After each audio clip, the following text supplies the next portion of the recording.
ओम आप सभी को सादर नमन। आर्य समाज अन्नपूर्णा इंदौर में आपका स्वागत है।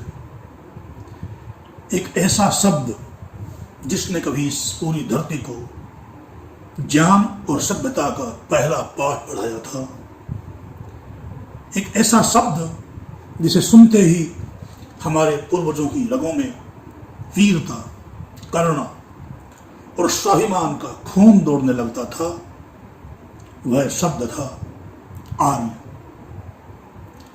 नस्ल नहीं, जाति नहीं, संप्रदाय की कोई दीवार नहीं, जो मन से पवित्र है, वचनों में सच्चा है और कर्मों में परोपकारी है।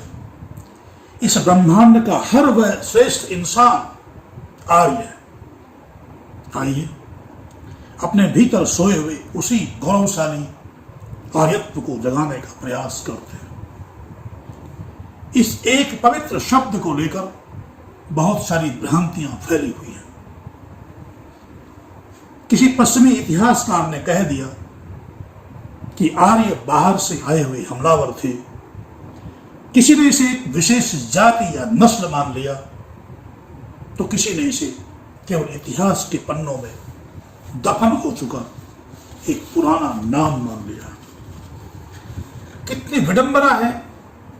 जिस शब्द का अर्थ हमारी आत्मा की शुद्धता से था, उसे हमने राजनीति और अज्ञान के घेरों में बांट दिया। आज जब हम आर्य समाज के नियमों को समझने का प्रयास कर रहे हैं, तो यह बहुत आवश्यक है कि हम इस आर्य शब्द के असली मर्म को समझें। हम जानें कि इसके मूल में कौन सा अमृत छिपा हुआ है।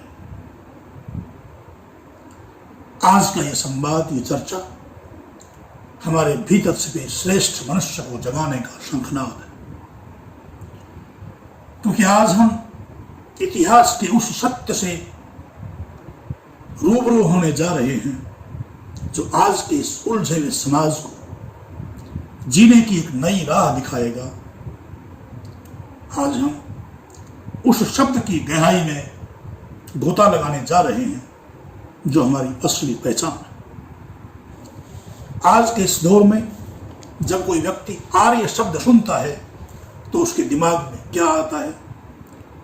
स्कूल कॉलेज की इतिहास की पुरानी किताबें जिनमें पढ़ाया गया है कि आर्य मध्य एशिया से आए थे, वे घोड़ों पर बैठकर आए थे, उन्होंने भारत के मूल निवासियों पर हमला किया था और उन्हें जंगलों में भगा दिया था। हमारे देश की युवा पीढ़ी को बरसों से यही झूठी कहानी रटाई गई। परिणाम क्या हुआ? आज का युवा इस शब्द से खुद को जोड़ ही नहीं पाता। उसे लगता है कि या तो हजारों साल पुराना कोई जातिगत झगड़ा है जिसका आज के हमारे स्मार्टफोन और इंटरनेट के युग से कोई लेना देना नहीं है। लेकिन आज हम इस झूठ का पर्दाफाश कर रहे हैं। वैदिक साहित्य और हमारे प्राचीन ग्रंथों में आर्य शब्द का अर्थ कोई जाति, कोई नस्ल या कोई कबीला नहीं है। ऋग्वेद से लेकर रामायण, महाभारत और पूरे संदर्भों को, वैदिक संदर्भों को उठाकर देख लीजिए, आर्य शब्द का केवल एक ही अर्थ बताया गया है, कर्तव्य परायण और श्रेष्ठ इंसान।